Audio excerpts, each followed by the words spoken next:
Let's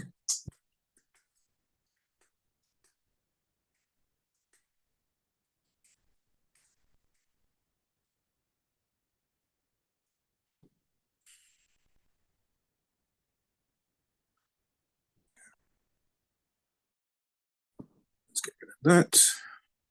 Let me log in here. My math lab.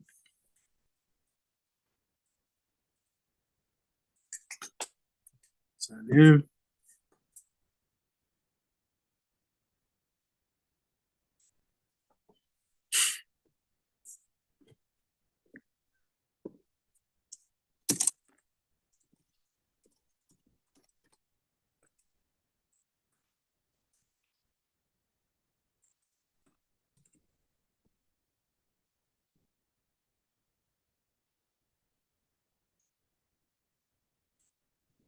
Calculus.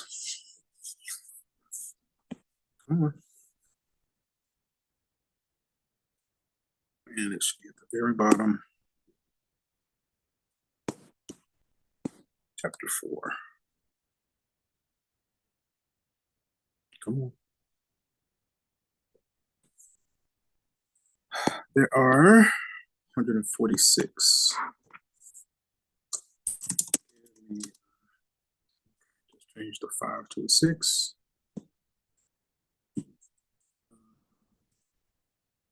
Okay. Generate. Okay, that's fine. Let's start with question 3. Okay. Let me share my screen. Okay, start the broadcast. Optimize the video. All right, gentlemen, this is it, right? This is it. This is our last live session. Congratulations, right? You deserve a pat on the back. This is no small feat. It's not simple. It's not easy. It's simple, right? Show up every day. You know, it's fairly passive. You know, all the everything is remote, but it's simple, but it's not easy, all right? Because you got to be disciplined, you know, to follow through, to show up, right? And it's I feel like it's fairly easy to kind of shirk off, and that doesn't serve you. It doesn't serve you. Only thing that serves you is you learn a hard life lesson. You learn a life lesson the hard way. You know, I tried to emulate my favorite professors and things that they've done just as best I could in this kind of platform. Like when I was a student in Morehouse in graduate school, like my favorite professors would do things like, okay, here's your study guide. And oftentimes, you know, I wouldn't say that the exam was a carbon copy of the study guide, but you know, it would like if you at least at a minimum, if you at least knew how to work the questions on the study guide, you could get at least an 80 or higher. Most of the time, they didn't get you that far in grad school, but at least in undergrad, it kind of carried you for a good amount. And it worked a little bit in graduate school. Graduate school was like totally random. That was a whole nother thing. But you know, so we're here. So again, today will serve as the last of our live sessions, right? So we're gonna focus on chapter 4. Tomorrow, which is Thursday and Friday, that's going to serve as a reading period. So you shouldn't have any, like this should be the last day of classes for all classes. So then that Thursday and Friday with the reading period, that's like a time for you to like prepare for your finals. Our final exam will become available this upcoming Sunday morning at 11:11 a.m. I think that's May the 4th be with you, National Star Wars Day, right? So May the 4th be with you. And then, you know, the next day is Cinco de Mayo, so have fun with that. But, you know, do what you need to do. So again, you can anticipate the exam to become available this upcoming Sunday morning at 11:11 a.m. And then it's due about approximately maybe 5.5 days later on that Friday night, May 9th at 11:59 p.m. That Friday night at 11:59 p.m., May 9th, that serves as the hard deadline for all assignments, right? So not only is the final due, but everything kind of locks out. Some things you might be able to access past that Friday, but don't bank on it. The better plan is to try to have everything done by Friday. So when that hard deadline hits, you'll be good. Idealistically,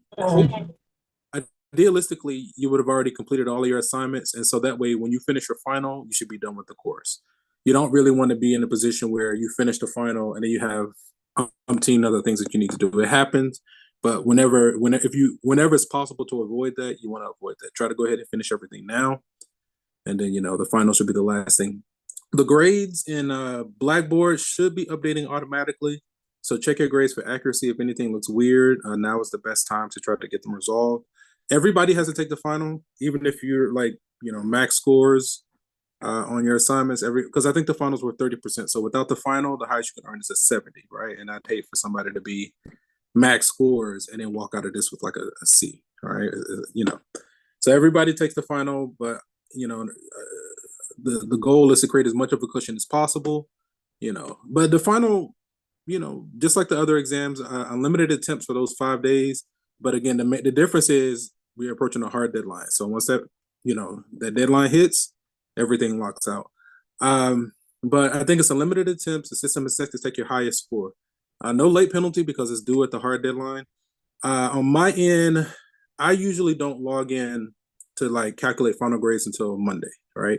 So if next week are finals, I let the weekend play out, and then Monday morning I'll sit down and sift through the data, and I usually calculate grades manually just to make sure they match what's in Blackboard, because sometimes it's a little squirrely, but they should match. I try to have a system of checks and balances. I want you guys to know I'm proud of you guys, right? Whether you feel like you need to hold your head up or not, if you've made it this far in my class, you definitely need to hold your head up because this is, again, it's no small feat. We're remote. That means, we're logging into a computer. It's kind of like a podcast style. That's kind of how it's been evolving. But I was like, it's okay. I told you, like, when I first started being remote, I was kind of trying to force, like, okay, have your camera on. Okay, so and so, Derek, what's this? It was just like a heck, and it was driving me nuts. So I was like, you know what? For everybody's sanity and sake, I was like, I kind of converted the style into a more podcast. Some of my colleagues heard it, they were like, throwing a tantrum, but I was just like, look, man, this is my class. This is what I do to kind of maintain my own sanity sake. The other thing was driving me nuts and making me irritated. If I'm irritated, then that's going to affect grading and stuff like that. So for everybody's peace, I intentionally designed it this way. And I know it kind of leads to other things, and we try to like address, some of the passivity and some other things of that nature. But it is what it is. But yeah, so I'm just trying to think if there's anything else. Yeah, just be sure that you've done the course evaluations. Again, this is our last live session, so you won't have to hear that anymore. Periodically on my YouTube channel, I do post like random Easter eggs, gaming content. I think you may have seen me do yoga the other day. That spot is really nice. Oh man, a lot of beautiful people. But and I just love it when like beautiful people are like being active and fit because it's inspirational. It makes you want to kind of follow suit naturally. You know what I mean? Get up and get moving and get uncomfortable. Things of that nature. So, just trying to think if there's anything else. So in preparation for your final grades, again, you know that you have access to everything. Everything is unlimited attempts. The system is set to take your highest score. If you're going back or submitting like late assignments or trying to improve assignments, I would encourage everybody, or if you're just trying to maximize your overall grade, I would encourage everybody to prioritize the exams first. That's where you're going to get the most bang for your buck, right? The least amount of work with the greatest amount of impact. Once you get your exams to where you'd like them to be, it's your grade won't go down. It only goes up, so you have nothing to lose and everything to gain. Once you get your exams where you'd like them to be, I would prioritize the homework last because the homework is like a lot of work for minimal points. So that's just homework is really there. Like if you just want to practice and, in your practicing, you're improving your overall score, things of that nature. If I can, I might do an extra credit opportunity in the form of your overall My Math Lab score. Sometimes what I'll do is I'll take each student's overall My Math Lab score and I'll scale it so that it counts for 10% of your overall grade, and I'll add it to it. I want to say last time I taught this course, I couldn't do it because like too many people. I only had like about 2 or 3 Bs, maybe 1 or 2 that was below B, and then a good majority of the students were up there. So I was like, yeah, it doesn't make sense to do that extra credit. But if I can do it, I will. Right. So I'm just letting you know of that. So if you want to try to maximize your My Math Lab overall score, again, just so that you can be aware of that might happen. Again, it's great practice. It does nothing but help you, and you have nothing to lose, everything to gain, kind of thing. I can't think of anything else. So again, I'm proud of you guys. Congratulations. You're not done, but you're pretty much there. you didn't come this far to just come this far. You came this far to go all the way, right? So you didn't come this far to just stop, right? So just you're right there, whatever you want. And honestly, anybody can still get whatever grade they want right now, right? You could, sometimes, I do have students that kind of like procrastinate to the last minute, and then at the very last minute they get everything submitted, and they get decent. I mean, they don't always get decent grades, but sometimes I've had a student submit things late and get like a high B, maybe a low A. It's possible. It's not recommended, but it does happen. So I just say that to say that whatever grade anybody wants in this moment right now, with the final exam becoming available in a couple of days, you can still get whatever grade you want. If you want an A, it's still possible, even if you submit things late. Again, the recommendation is maximize those exams first. Once you get those in order, prioritize the homework last, because that's a lot of work for minimal points. Okay, and then I'll be calculating the grade as outlined in the syllabus. Your exam average, whatever is listed in the syllabus. That's what I intend to do. Again, if you have questions, feel free to unmute yourself to get my attention, and we can talk about it, or put it in the Q&A or the chat, and we'll make sure to get it resolved. And let's just kind of take some time to go through chapter 4. Right, this has been a real adventure. I kind of want to do a brief summary. Now, I guess like 75%, 3/4 of the course is about the derivative, right? So chapters 1, 2, and 3 were about the derivative. And honestly, the whole course was about the derivative, because chapter 4 was the integral, which is the inverse or the reverse of the derivative. So essentially, the whole course is about derivative. And then, so I know you're probably tired of me saying this, so this last time you have to hear it, just being in my presence. But the derivative is, in our context, is the slope of the tangent line at a point, and then everything kind of stems off of that idea, right? So when we first introduced derivative, we had this like limit definition, and I don't know if you remember, I was like, guys, don't be intimidated by this. This is a little bit extra, but we're going to have some shortcuts. We had that limit definition of the difference quotient. The limit is h tends to 0 of f of x plus h minus f of x all over h. And like a simple equation would take up the whole page. And then fast forward a couple of sections, then we started reviewing the differentiation techniques. And so work that would take up the whole page, we were able to just look at the equation and write the answer, right? That's how sophisticated it was. I was like, I don't know, it just gives me chills. It just makes me smile, just being able to do that. I love that efficiency of it all. It's just, I don't know, it's exciting, right? And so that's just growth and evolution, and and so like this is what Calculus 1. And so our discussions were all kind of centered around the XY plane in 2D, right? Calculus 2, if you ever get a chance to take it, it's not really like Cal 1.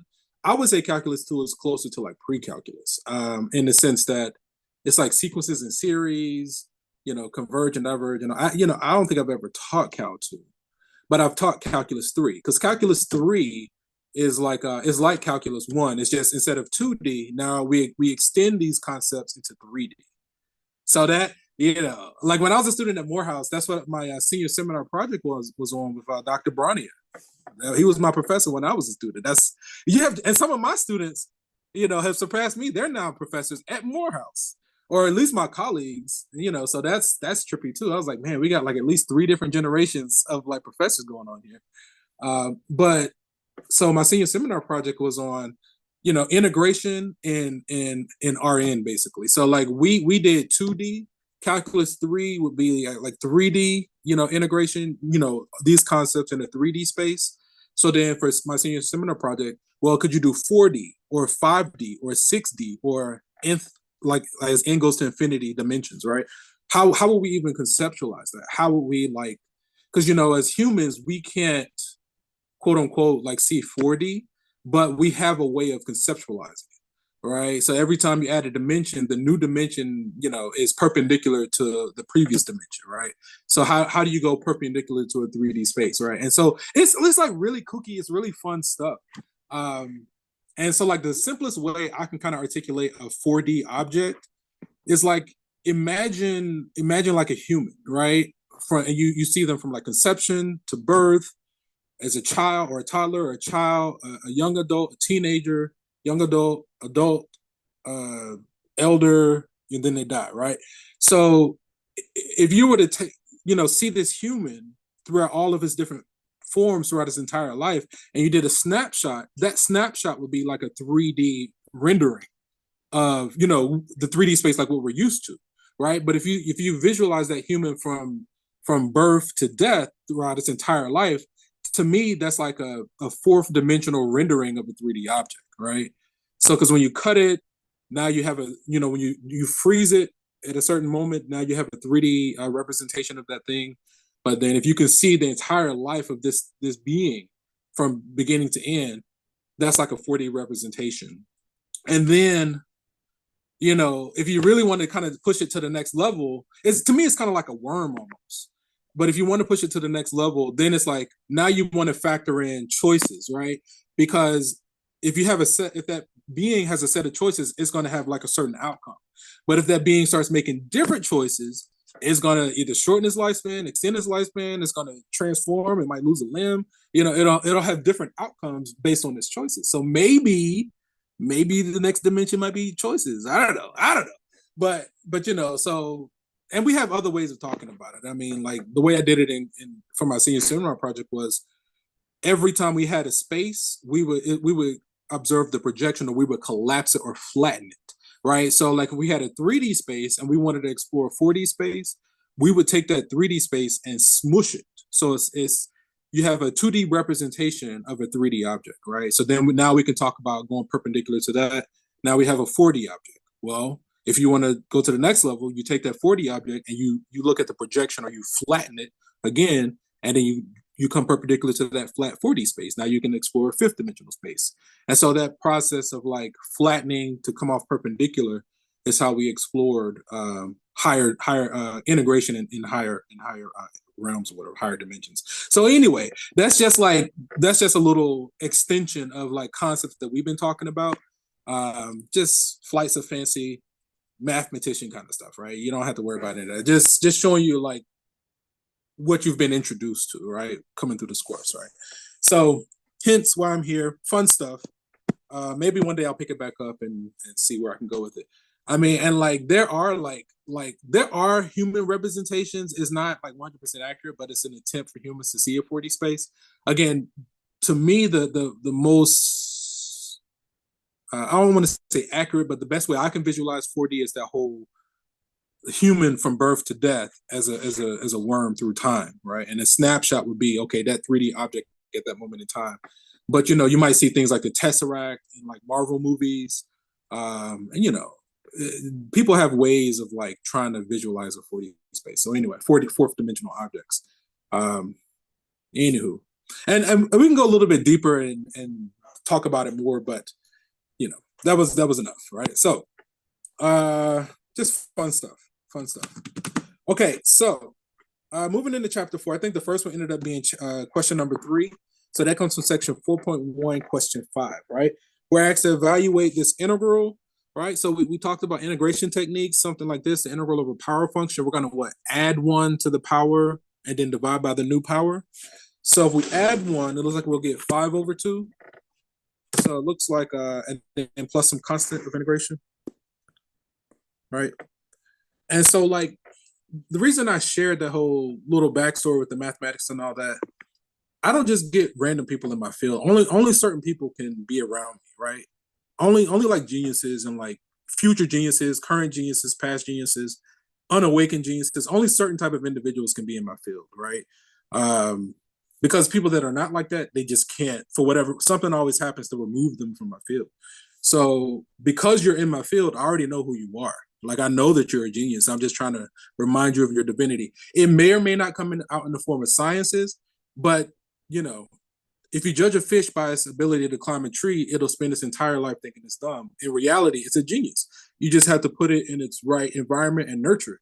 You know, in a tree, it might be inept, but if you throw it in water, it's a genius, right? It'll be zipping and dipping and all of this. So it's like, mathematics isn't for everybody, but, you know, some people's genius might be music, it might be business admin, it might be a gift of gab. I mean, that gift of gab is powerful. Just being able to talk to people and like doors open up, right? And some people just have that knack. I'm just like, man, I just sit back and be like, wow, I just sit back in astonishment. But, you know, I have my own genius and it's like I'm doing my own thing. But you can always like absorb what is useful, discard what is useless, and make the rest your own. From the words of Bruce Lee, right?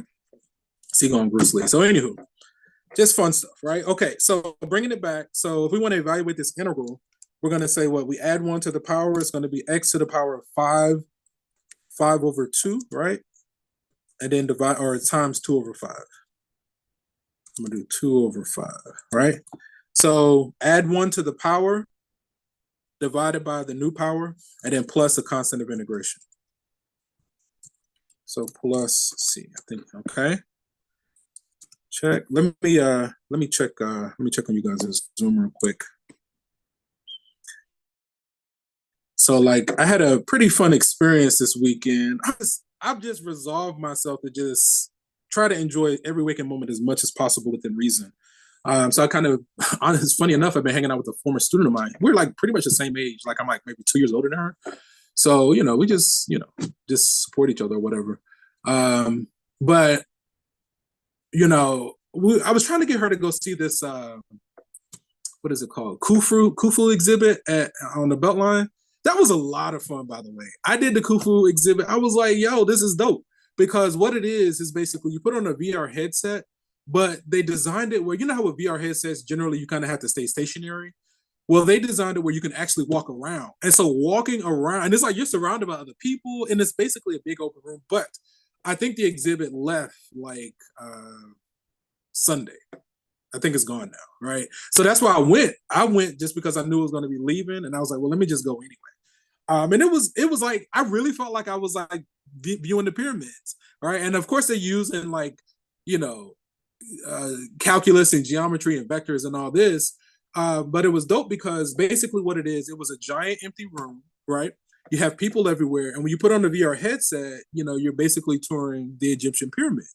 But it's virtual reality, so obviously they throw in like magical stuff and this, that, and the other, and so it was kind of funny because you iPad brain call somebody else. Oh yeah, let me mute this. I think it's good. It was trippy because what is it? So you have the headsets on, and like the people in your group, you can tell who's in your group because they have like names or whatever, so you guys can stay together. But then like other people that are there that are not in your group, they show up as like holograms, kind of like what we were talking about earlier. So, and I was like, I kind of forgot when I started. I was like, is that really a person? So I had like a little towel and I flicked them, and I was like, oh shit, that's really a person. So from then on, whenever I saw the people, I would try to like create plenty of space, and then they would also like give a warning if you're getting close to a wall. So it's a little bit disorienting, but it really felt like you were there, and like it felt like you were moving different levels and all sorts of things. And it's just a big empty open room, and so it's like exciting and trippy because I don't know if you've seen the series Black Mirror. Oh my god, if you haven't seen Black Mirror, you definitely need to watch Black Mirror. The first few episodes were kind of like extra, but the concepts that they talk about throughout the whole series, it's clear that stuff is coming in our near future, and it has some really trippy, scenarios that come as a result. And you actually see some of this technology evolving literally right now, from hive mentality to micro. This whole. I would not really want to get a chip, but one of the features that they were pushing was like hive mentality. So imagine, you have the internet, you can talk and text inside your head with everybody that's connected. I'm not going to lie, that's a dope thing, but I still would not want any chip. I just want to be a regular human that can access this stuff, but I don't want to be chipped. Like, I don't want it at all. but it's stuff like that. And like, imagine like being blocked on social media. Well, in one of their episodes, you're dating somebody and they block you. In real life, they can't see you and you can't see them. They can't hear you and you can't hear them. So then when you'll try to engage, you show up as a blob and you're muffled. And it drove one guy crazy. I was like, damn, it was crazy. Like some of the scenarios. So that's Black Mirror. But I went into that, I mean, because of the VR headsets, and it was, but the thing that I was showing my friend was, so since she didn't really want to do that experience, I went and like, we did a demo for the Apple Vision Pro while we were waiting for a movie. And she was like, it was so funny because like, she was like a kid in a candy store. She was like, She was like, I'm not a tech person, but she was like, that felt like Minority Report. I was like, what do you know about Minority Report? She's always surprising me. She's like from kickbox. I was like, how do you kickbox? I was like, I didn't know you knew how to do that. As soon as she touched me, I was like, wait a minute.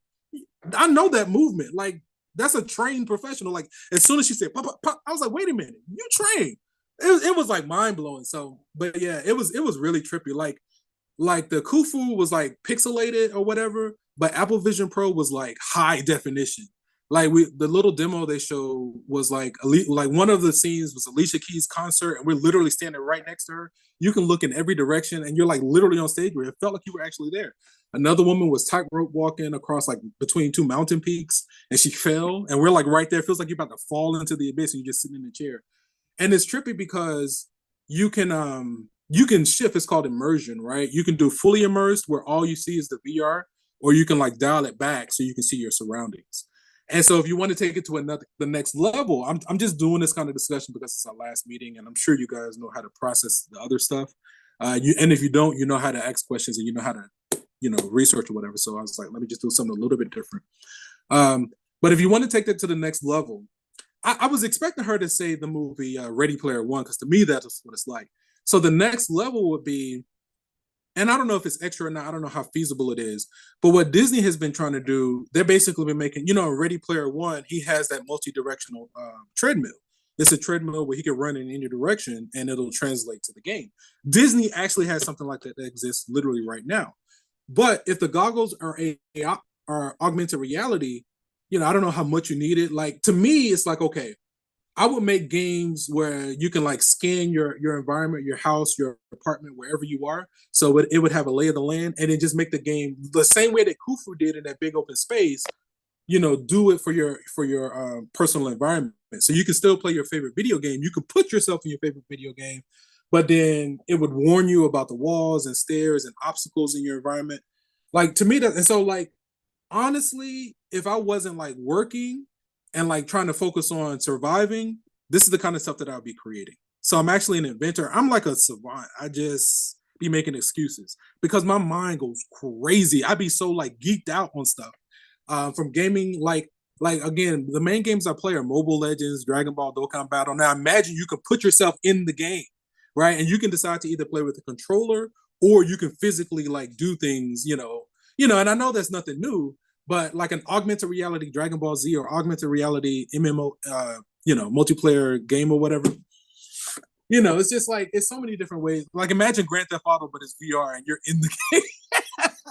And then like, do you restrict it to your environment or do you put them on like a trackpad? Like, it's so many different ways it can go. You can express it. And then sometimes I think about, well, how can I take this like VR/augmented reality and create lesson plans, right? Like some of those experiences, like for instance, I went on and did the second experience that they had was like you're touring like your Jurassic period with dinosaurs and all this. That one wasn't as good, but I could imagine like, okay, if we're doing this lecture about calculus, how can I make like lesson plans where you're actually inside and we can do the calculations, kind of like Jingle Jangle, where you can see like calculations going, and we can say, okay, if we do this calculation, and we can do the calculation to get an answer, and then test it and see what happens. And so it's kind of like one of those create your own adventure books where depending on what you choose, it creates a different outcome. So maybe like making little movies or things like that, where okay, if you get it right, something happens, or maybe something unexpected happens, right? But it's like just trying to bring these lessons to life. That's what I think about, and like to me, I feel like that would be a better use of my time. Like, what is it that society needs? High efficiency batteries that charge off the sun in an instant, free energy. That's the kind of stuff that I really want to study. Supposedly, up in the sky right now, if you go up about 200 feet or so, is this thing called ether that Nikola Tesla rediscovered it. You can supposedly draw free energy there. One of the videos I watched recently was like, if you take mercury and it starts to spin, you spin it, it creates electricity. And so Nikola Tesla with the Tesla coils, his claim was that we're surrounded by free energy if you only knew how to tap into it. And I keep seeing videos. For instance, one guy, he took a drone and he connected a copper wire to it. And he sent it up into the sky about 200 feet. And on the bottom, one end of the wire was grounded, like going into the earth. Another end was like on some apparatus to measure the voltage. And you can find this video on YouTube. He was like, sure enough, we're pulling electricity. It's just up there. It's just up in the sky or whatever. So that's the kind of stuff that I like to study. I've seen things where pulling the electricity off of trees, so like, but obviously our leaders and our power elites don't want us to advance, because every time we make progress, our people get assassinated. White, black, it doesn't matter. Anybody that's progressing, Dr. Sabi, they kill them. So it's like, and they just push destruction. So like, if you're a hip hop artist that's singing about killing ops and doing drugs and things that are self destructive, they put them in front of everybody and put it on repeat to hypnotize everybody, and they pay them tons of money. Why? Because it's much easier to control somebody that doesn't love themselves, that's self destructive, than somebody that loves themselves. Somebody that loves themselves, you can't tell them shit. You tell them to do something, they're like, fuck, I ain't about to do that. I ain't about to do that. Like, what do I look like? Like, that's what, somebody that cares about themselves, that's how they're going to respond. It's a lot harder to control somebody like that. So to me, it makes sense. I'm not saying it's justified. That's just, when I look at it, that's what it looks like to me, right? That a lot of these systems are done intentionally. They make the value of whatever money we have left over after umpteen taxes. The tax thing is so crazy because every time we get money, it's tax. Every time we spend money, it's tax. It's like we're getting taxed several times over, right? And then so now they automatically take taxes out of our pay. Every time we spend money, we have to pay taxes. So we only have like, a little bit left over from our income. Taxes apparently are criminal, because tax, you cannot, supposedly you can't do income tax, because income is compensation for labor. Apparently it's only supposed to be taxed on capital gains, like if you have stocks or a corporation or something like that and it's profit, that's the only thing that's supposed to be taxed. So but again, I'm no lawyer. You have to, now I have a site I have to go through, and a guy that claims that he's proven it, he's beaten it several times. But then with whatever money we have left over after taxes, they can print money. So why do they need our money? If they can print money, and we've already been double and triple taxed. So then it's like, okay, so that means whatever money we have left over, we can buy less and less. Like $20, what we could buy in the past for $20 versus what we can buy now in $20, we can buy a lot less with the same $20, right? So if they can print money, they don't need our money.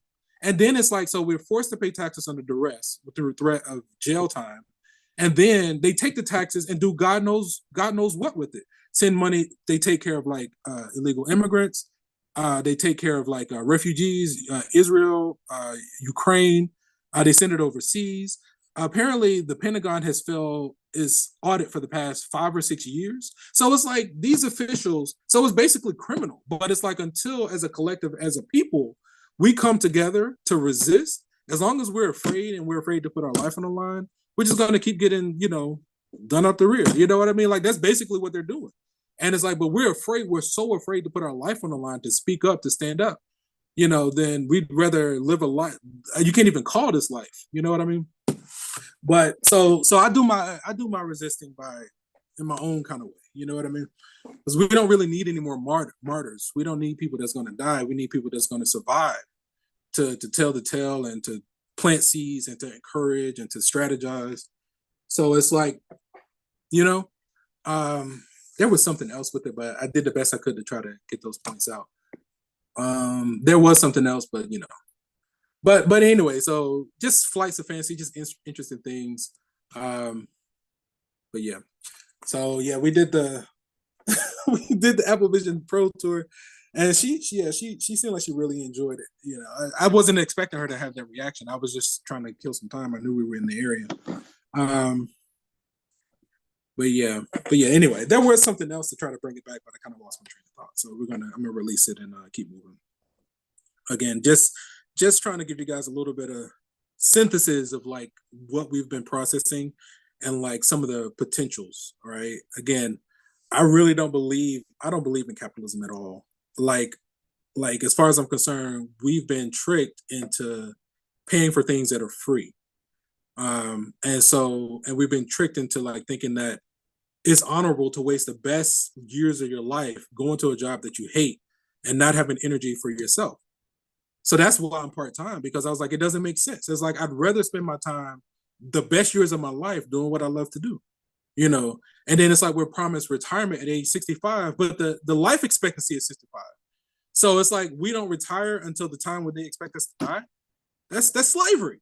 Like that's slavery. So I was just like, nope, not about to do that. But it's a struggle because like I'm still in the early stages of trying to find my way, take care of myself in the system, like be in the system but not of the system kind of thing.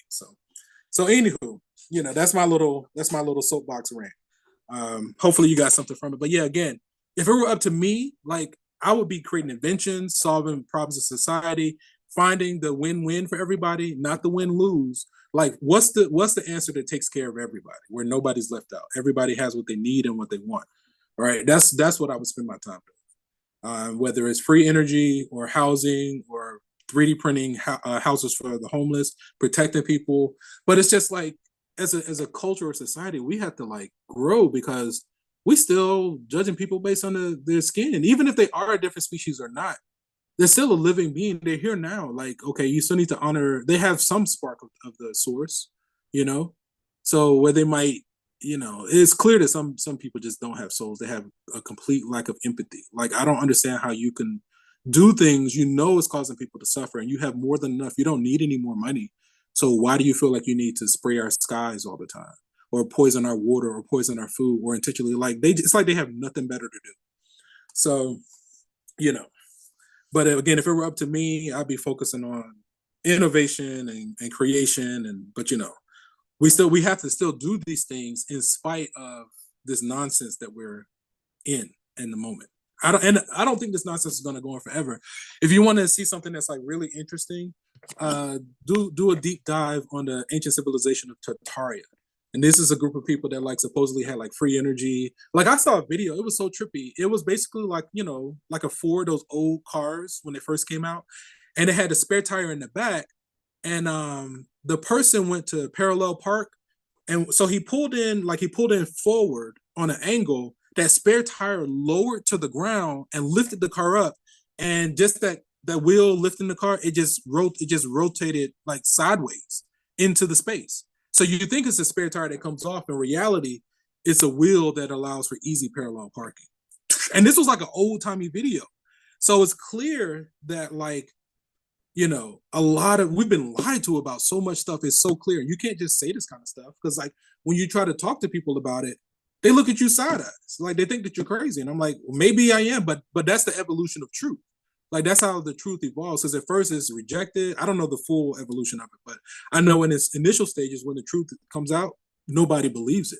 But then over time, more and more people start to accept it until it's integrated, right? So initially they kind of look at you side eye, but then if you hold on and kind of survive that kind of stuff, then people start to realize like the story of my life is, dang, Pfeiffer was right. I was like, yeah, it's like I may look kind of funny, but I ain't no fool. Like that happens. That's been happening to me my entire life, and I've learned, the truth cannot be told; it can only be realized. So initially, like when I became a truth seeker, I would argue with like friends and family members and try to push it on them and like beat a dead horse, and then it became less about the truth and more about a battle of ego wheels. So then I had to realize, like, hey, you got to plant the seed and allow people space and time to arrive to their own conclusion. If you share what you feel to be the truth, because I don't even know if this is the truth, I'm just saying my experience and evidence and research suggests that this is the truth, but it's up for debate. And so I throw things out there, and then plant the seed, and then allow people the space and time to do their own research and come to their own conclusion, right?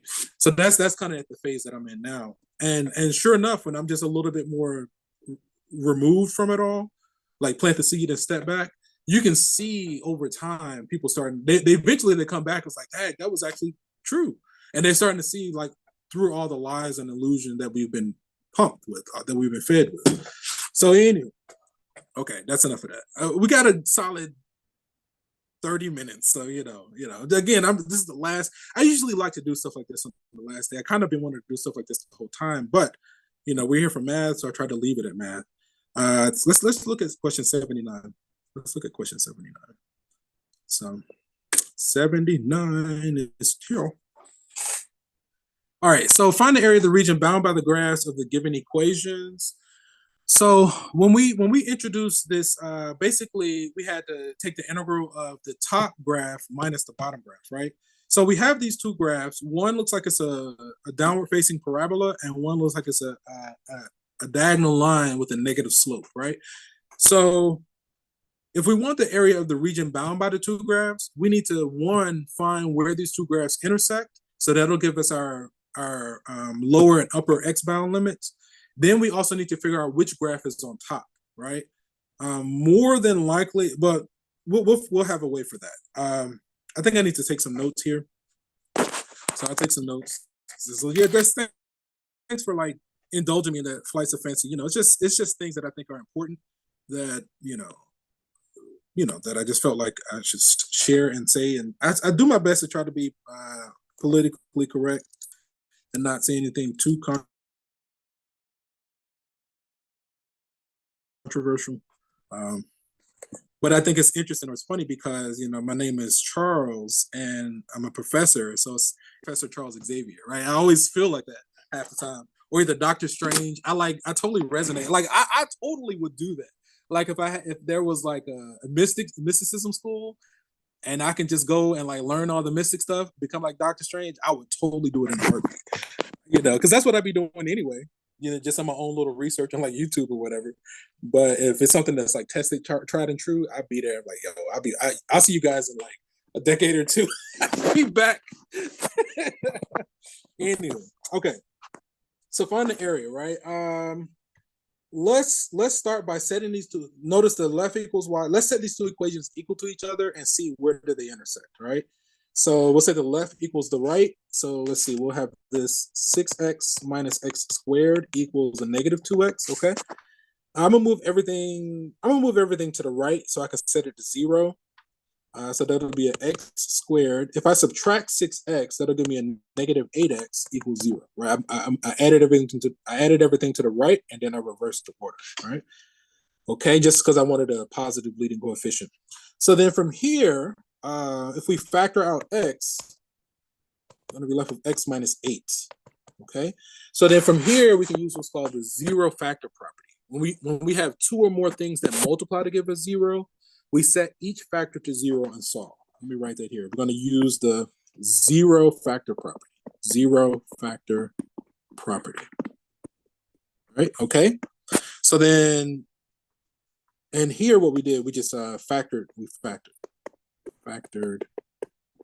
x. Okay. So then for the zero factor property, that gives us what? X equals 0 or x minus 8 equals 0. So then it looks like they intersect x equals 0 or x equals 8. Okay. So we're going to evaluate the integral as x goes from 0 to 8, but then we also need to figure out which graph is on top, right? So I'm going to choose a number in the middle, maybe something like 4, and I'm going to evaluate each function when x is 4, right? So then let me see, I'll write it here. I'll do this color.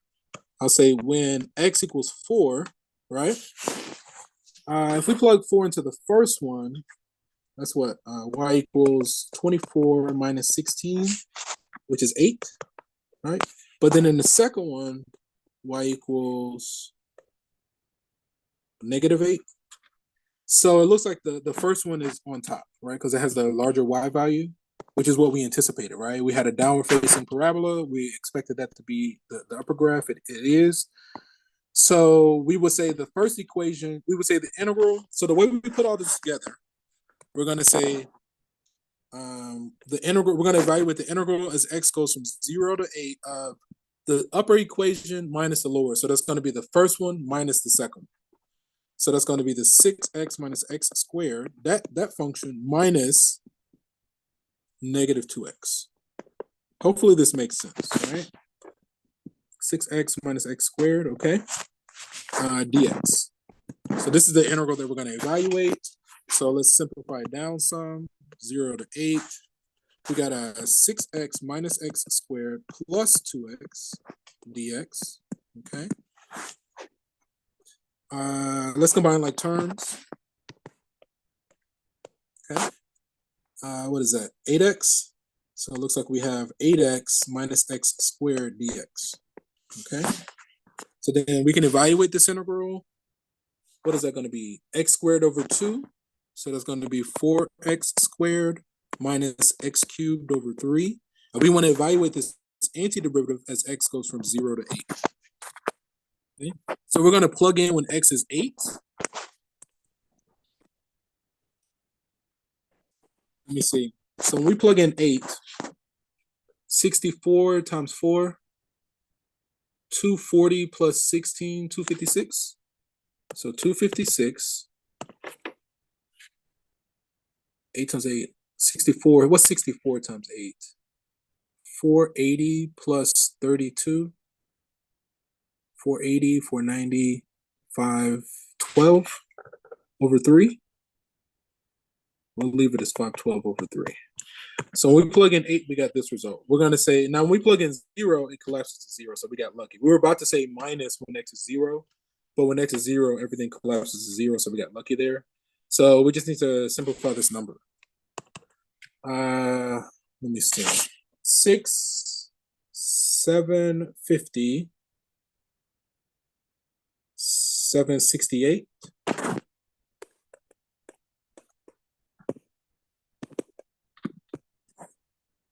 Okay. 168 plus what, 80?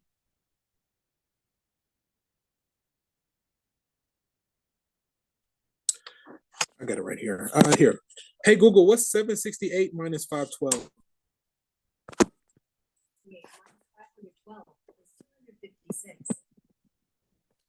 Let me see. 8 and 5, or 6, 12, 13. It's not fully divisible by 3. So 8 times 3, 16, 5 and a third.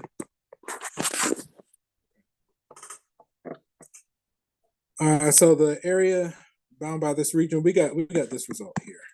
Okay, so we got 85 and a third. Now, you know, if we made a mistake, we'll just have to type an integer or a simplified fraction. Find the area, 85. So we got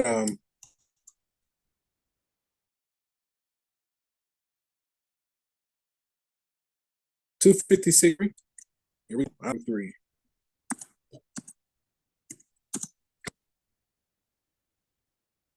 12, 13, yeah. Wow. Right? Let me check in you guys in Zoom. Okay, that's okay. We got the Fantastic Four. It's all good, right? That's why this is at least live stream so that, you know, if anybody else wants to check it, you know, I like to keep things on this like for record sake or whatever. Okay, let's keep going. You know. All right, let's generate 73. Let me see. Maybe. Well, we'll have a record. Let's go to question 73.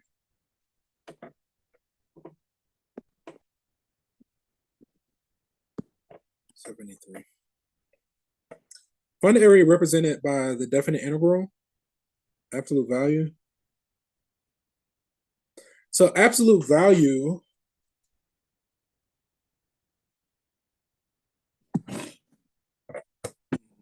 we could do the piecewise function, right? So what? It's going to be x minus 8 if x is greater than or equal to 0. I got to think about this. Because it's like you take the positive, you take the inside as is, and then you say negative of the inside for the other side. Let me see. This is a v that's been shifted to the right by 8.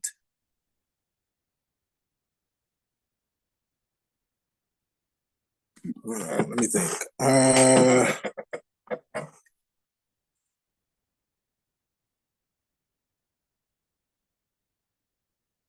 Okay, I think we could break it into a piecewise. Let me see. So it's going to be x minus 8 whenever x is greater than or equal to 8. And then negative, in parentheses, x minus 8 when x is less than 8.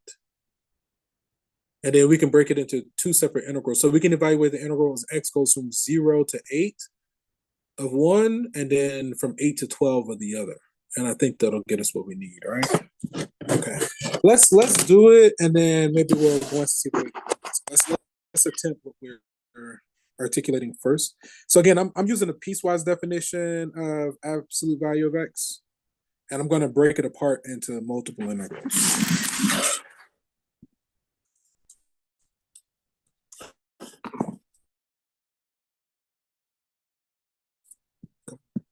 We'll start here. Is there enough space? We're gonna make it work. Matter of fact, I'll just go on to the next page.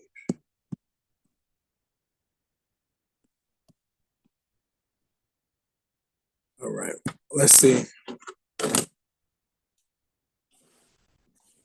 So,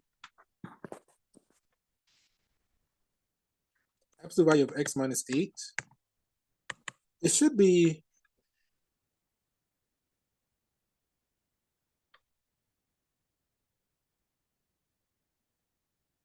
yeah. We're gonna do,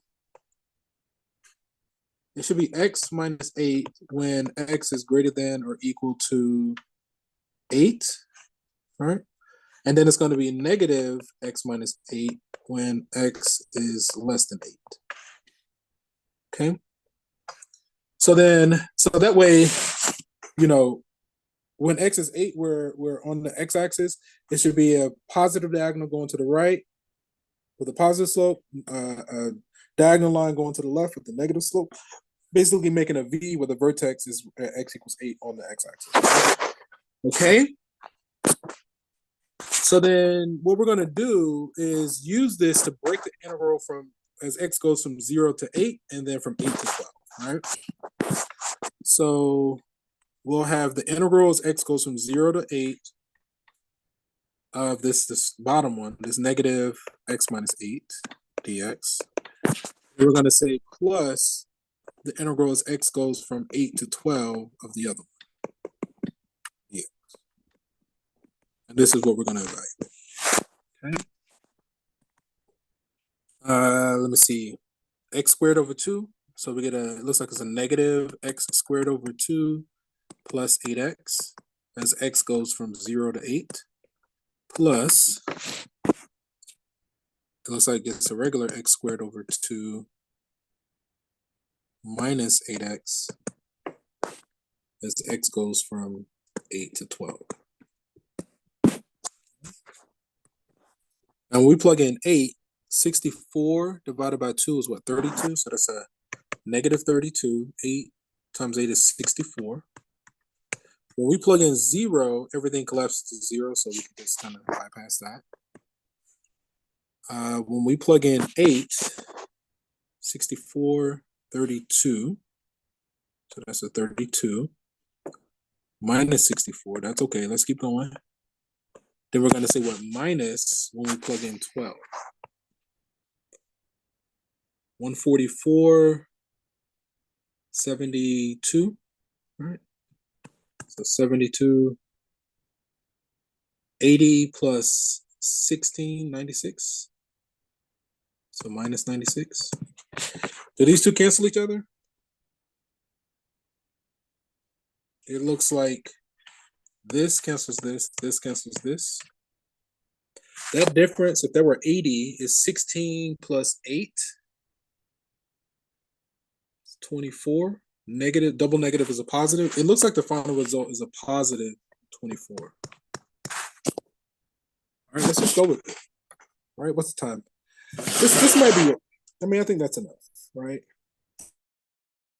Let's try this. We got a result of 24. Absolute value function, additive property of definite integrals. Probably did some calculation wrong somewhere.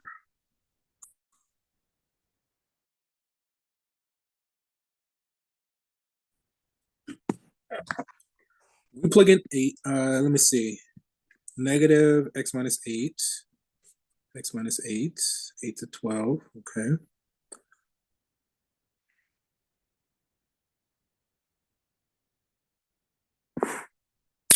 Okay. So that should be x squared over 2. That should be a positive 8x. Okay. X squared over 2, negative 8x. Okay. When we plug in 8, 8 times 8 is 64, 32, negative 32, plus 64. It would have been -0, so that doesn't affect anything. Oh, I see what I did wrong. I got the order backwards. I plugged in 8 first. I should have plugged in 12 first. Okay. Let me make that change. Gotta make that change.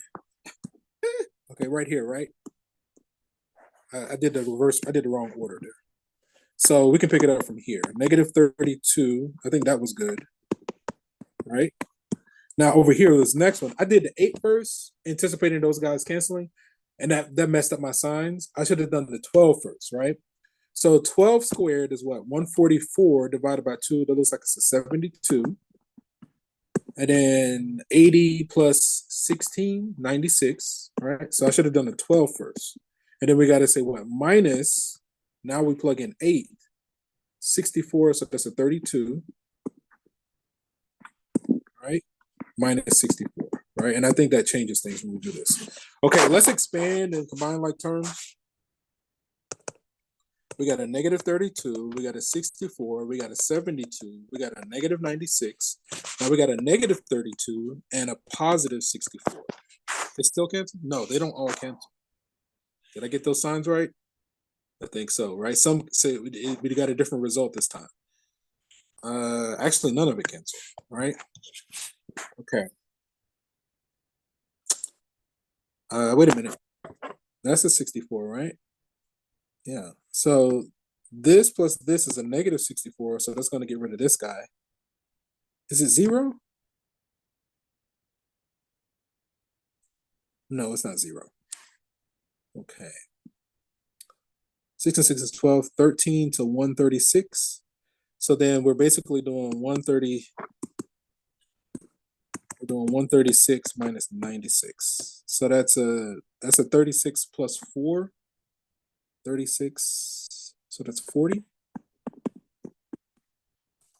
Yeah. Again, the error that we made, we did it in the wrong order for that second one, and so that threw things off. So let's try 40. If 40 don't work, then we'll figure it out. When we get to the bottom. Let's go with 40. All right, let's go with 40. Okay, yeah. So that was the error that we made. That's interesting. All right, guys. I think that's enough. Are there any burning questions before we go our separate ways? Again, guys, I'm really proud of you guys. Again, simple, but it's not easy. It's a simple concept, right? Show up every day, but it's not easy. We're dealing with fatigue, discipline, determination, courage. There's a lot of different factors that come out of play, right? Go ahead. Is there a question? I thought I heard somebody. Let me see. Because I can't hear you now. Okay. But you should pat yourself on the back, right? And keep in mind, you didn't come this far to just come this far, right? You don't want to come all this way and then not finish. Just literally right there. Hopefully you have a plan. Maximize your exam scores, save your homework for last, and then for about 5 days, you get unlimited attempts on the final. Okay. All right, guys. If there are no burning questions, we're going to go ahead and end the session here. And from one beautiful mind to another. Take care, guys. Good luck with everything. Professor, when does the final close one more time? The hard deadline. So again, the final becomes available this upcoming Sunday morning at 11 a.m. And then it's due about 5 days later on Friday, May 9th, at the end of the week of finals at 11:59 p.m. Again, that also serves as the hard deadline for all assignments. Oh, I thought that was due tonight. Oh, dang. All right. No, the final is not. It should not be available until Sunday. No, I was talking about the assignments. I thought all the assignments was due tonight. Yeah. I already knocked them out. I thought it was due at 6 o'clock today. Yeah, no, you're good. The hard deadline is the same as the final.